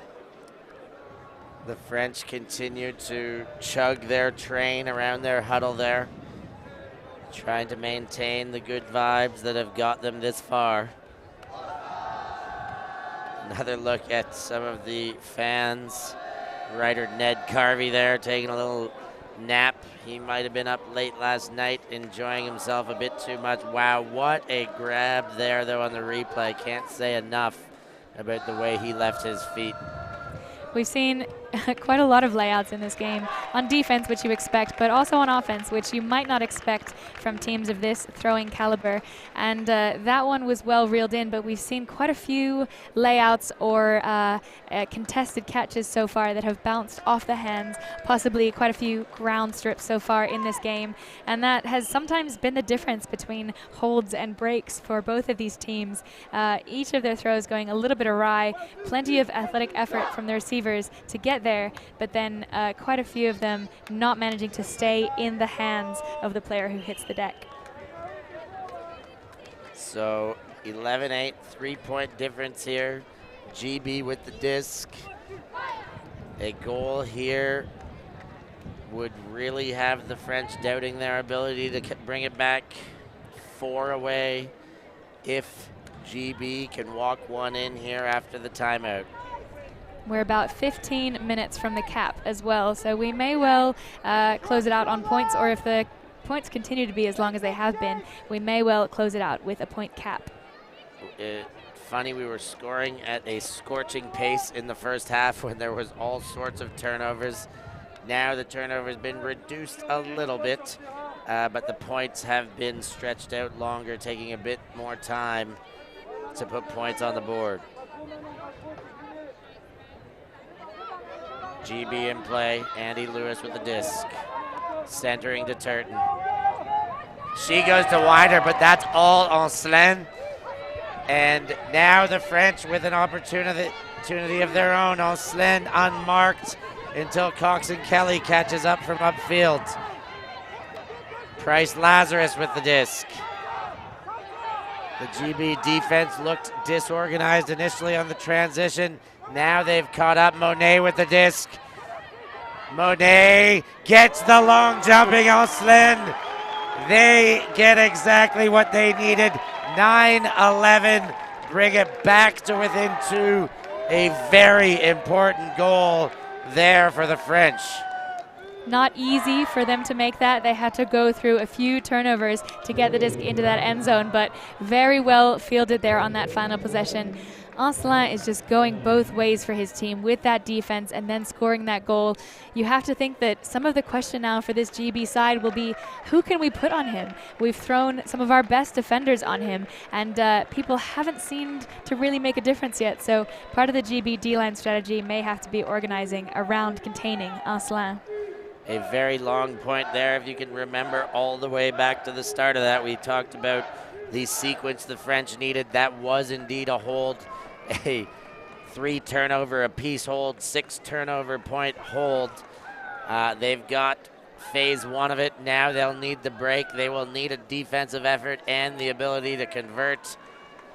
GB obviously opposed to any of that business if they can do anything about it.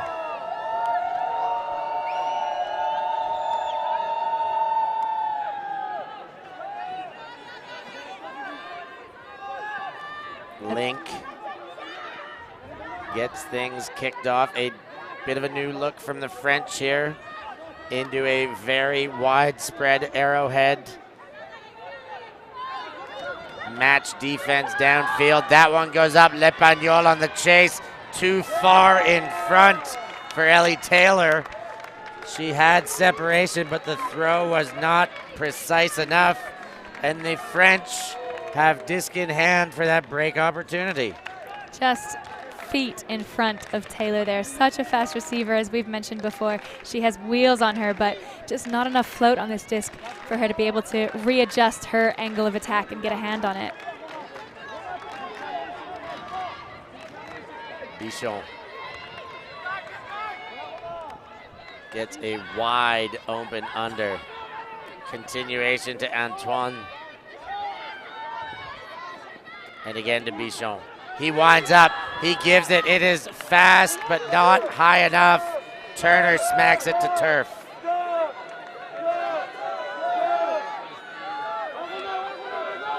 GB up and going. Turner with the disc. Now Coldhammer. In front, attacking end. That one, oh, the bid was nearly there, but Turner keeps his wit, hangs on with one mitt, and stretches it back to 3. It's 12-9 GB.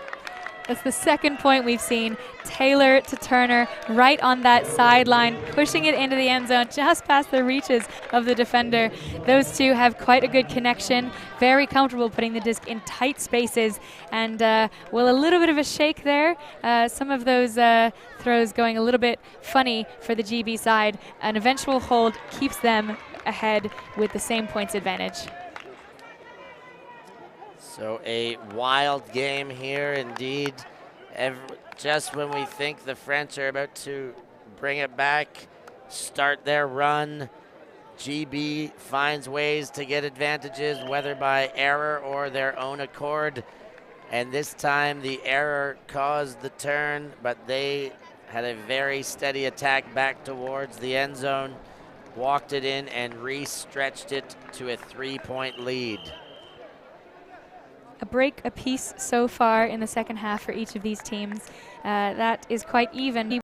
With 3 breaks in the first half, and France with only 1 in response leaves GB 2 breaks up in this second half. So the French, as we say, need that string. It starts here with a hold. Boyon wide open in the middle. Saxe-Dixon catches up. He was protecting the deep territory. Ancelin gets the disc. The upline cut developed, but not before the pick slowed things down.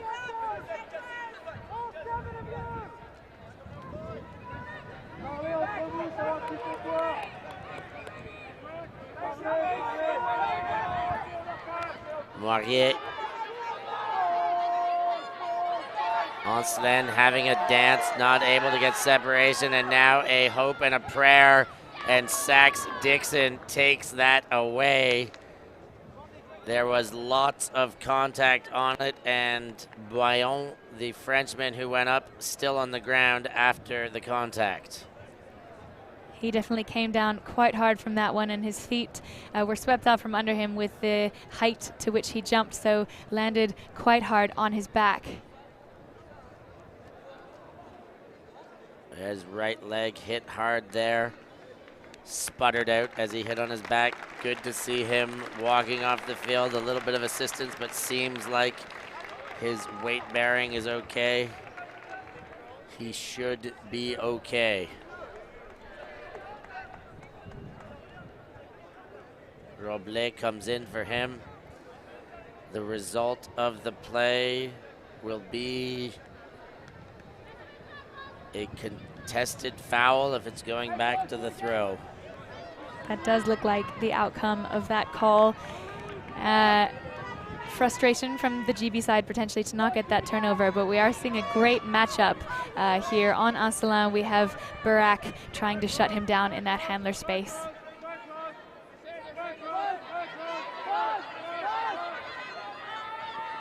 Moirier desperate for a look now.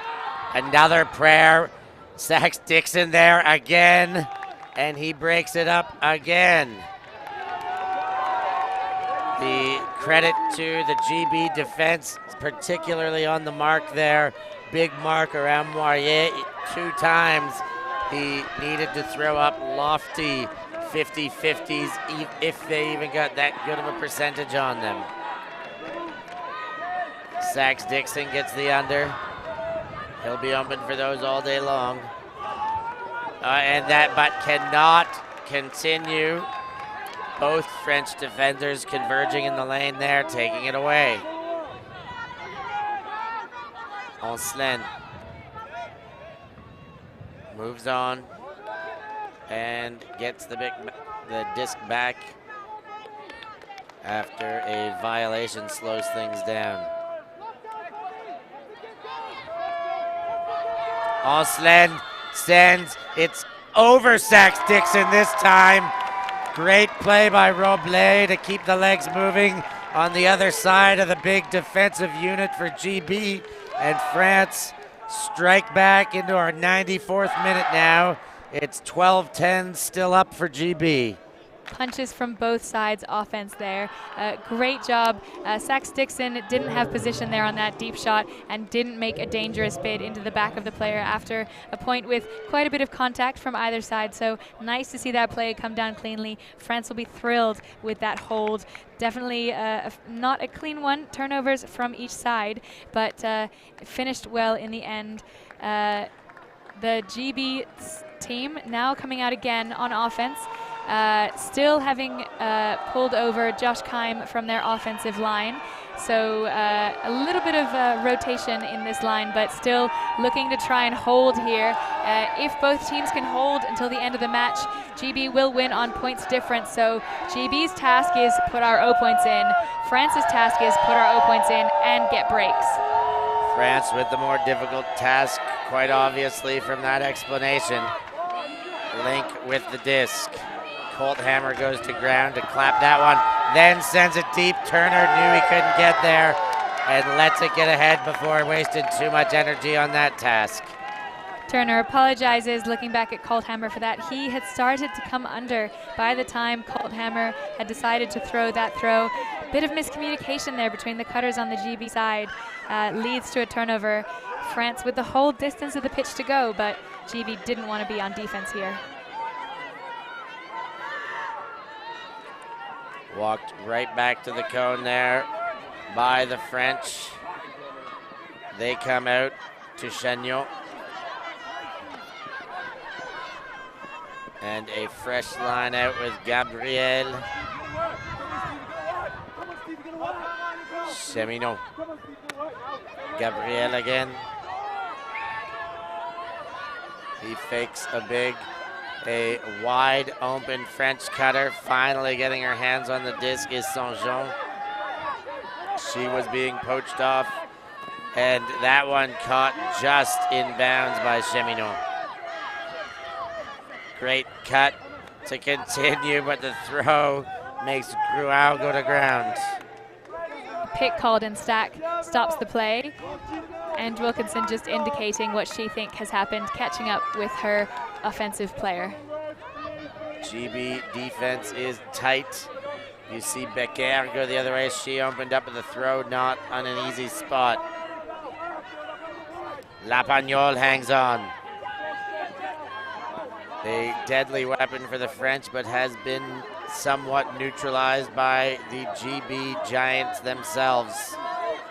Chagnot, that one ill-advised. The defense on the hip. Sam Turner jumps in front and gets that D for GB.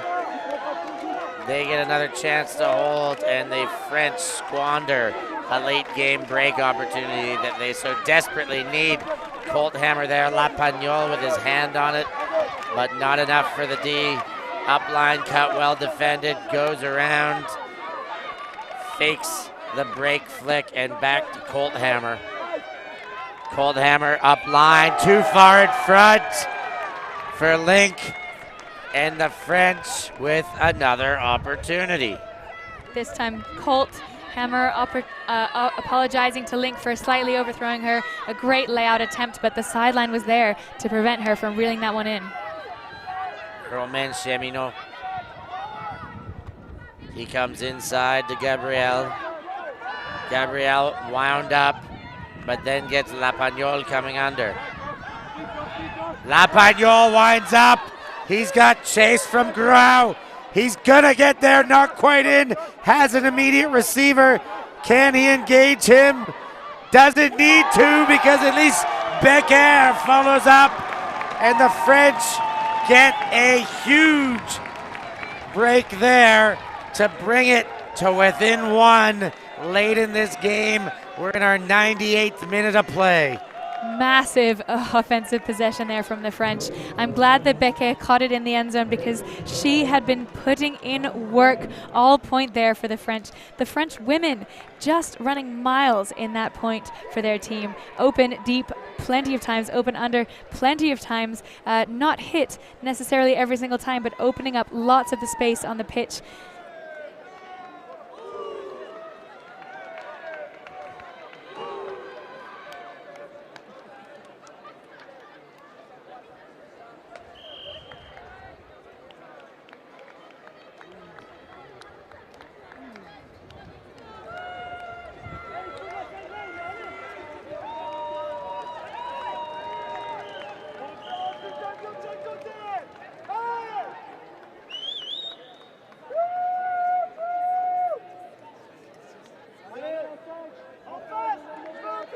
back, and that is another break or two.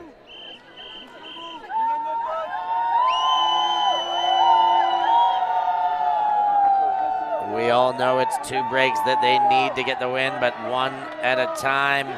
They can ill afford to let GB have too many more holds. Let's see what the pressure of this defense plus the pressure of closing out a game can do to GB. A zone type look from the French. It is indeed, and a step through D from Robles, and the French. Bichon picks up, and they've got a short field. They've got another goal. It's tied up at 12. I cannot believe what I'm seeing here. The French get just what they needed with time running out. We've hit 100 minutes, and we're all tied up at 12. Oh my goodness, Joanna. Not the result that we thought we might see at half, or even in the first half of the second half. France really trailing throughout this game, losing a few breaks early and not managing to come back, but here they do with a powerful performance, a run through D and an easy find in the end zone. GB really caught off guard, just a simple error from them. Here we see both teams taking a timeout, taking a second to rally themselves as they prepare for this universe point. Not the end to this game that I think we had predicted, given the start, as we see the GB line come close together, some of their strategic captains taking a minute to consider what they're going to say. The French line absolutely riled up. Lots of enthusiasm from them as they come together in a joyous huddle. And this has all happened so fast. A timeout taken, the French break with no time remaining. We are on universe point. 12 apiece. Very little to separate these two teams all season long, all tournament long. GB has held the lead for the bulk of this second half. The French have stole all the momentum. I cannot contain myself. I can only imagine the nerves down on that field. Timeout is what everybody needs to get a little bit of breath before this universe point for the penultimate championship of this EUC 29 edition is able to wrap itself up. The crowd now really getting into the game as well. Lots of chanting and stomping and cheering from that far side. The French are very loud, very happy, very excited in their huddle. GB a little bit more subdued, some frustration, some slight hesitation perhaps from the players. They get to start on offense for this universe point, but they've had a little bit of a shake on offense throughout this game. So this line that we see out now is the GB universe line. The line that we see from France is their universe line. The superstars of both teams coming out again to match up for one final point, the last point left in the European Ultimate Championships 2019. What a game, and not only universe point, this is a multiverse point, coined by Benji Reese, of course, a championship universe point. The pull is up. It's all on the line here. GB sets things underway from their own end. Martin Hill to Dathan. Back up line. Receiver found there. Wind up, not taken. England playing behind the disc. It's Dathan for GB. Tight mark there. A little bit of contact, no call on it. Diving defense on the mark, and Bichon runs through trying to get a piece.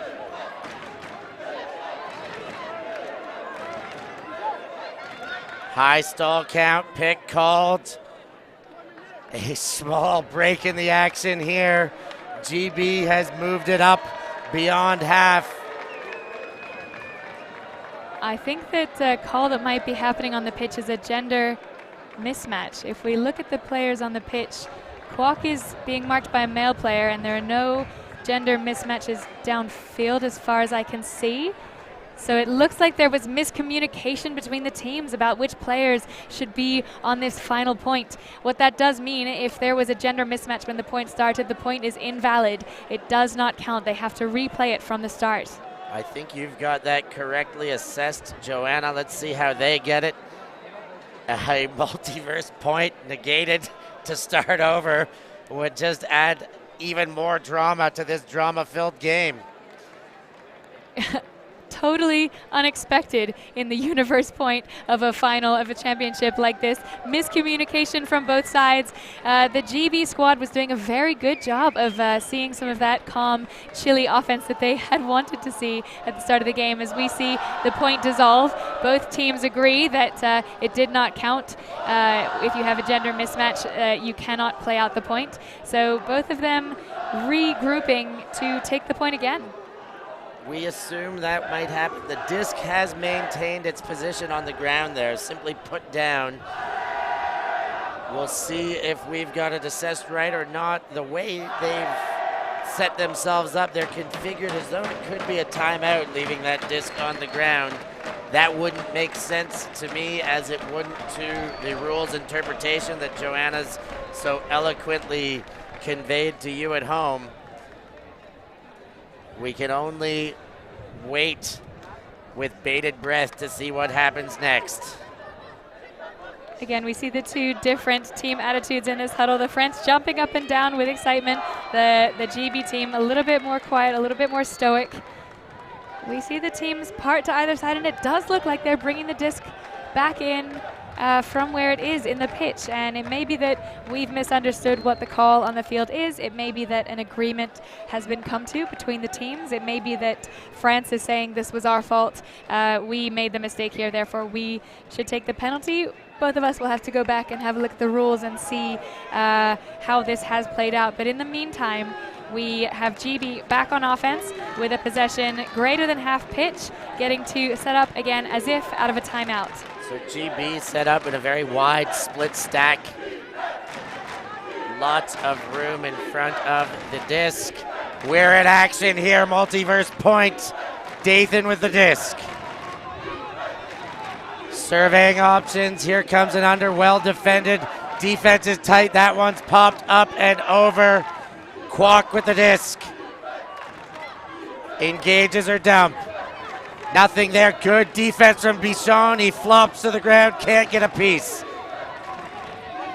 Upline cut, well defended again. The defense all over them, but GB keeping their cool and continuing to complete passes. Nick Williams, shot in front, a bit on the play, but not able to collect. This one for goal, that's it! GB has done it! Championship point! Elation for Great Britain. They have won the EUC 2019 championship. But it looks like some players on the pitch have stopped playing. There's celebrations from both sides, and that was an absolutely massive goal. But it does look like a goal is being signaled, but I believe that Turton is back with an injury in the back of the field. She'll be attended to by the medical professional. They will leave her with it, but the rest of the teams will gather together. I believe that point stands. I believe that GB has just completed it on that universe point. They have won 13-12, a universe point final finish in the mixed division of the European Ultimate Championships. What a finish to that game. The French came clawing back in. Great momentum to allow a universe point, a fantastic throw to score, and an unfortunate turn of events at the end of it. We hope for nothing but the best for Turton after collecting the championship goal under the duress underfoot there. What a game, Joanna. We're going to have to settle our breath. Thank you all so much for joining us here in Győr, Hungary. A wonderful week by all. We're going to send ourselves back to our homes, back in our own directions, and settle into our post-tournament depressions. We will catch you at the very next tournament. Thanks for joining us. I've been Stefan Rapazzo with Joanna Haber. We'll catch you next time.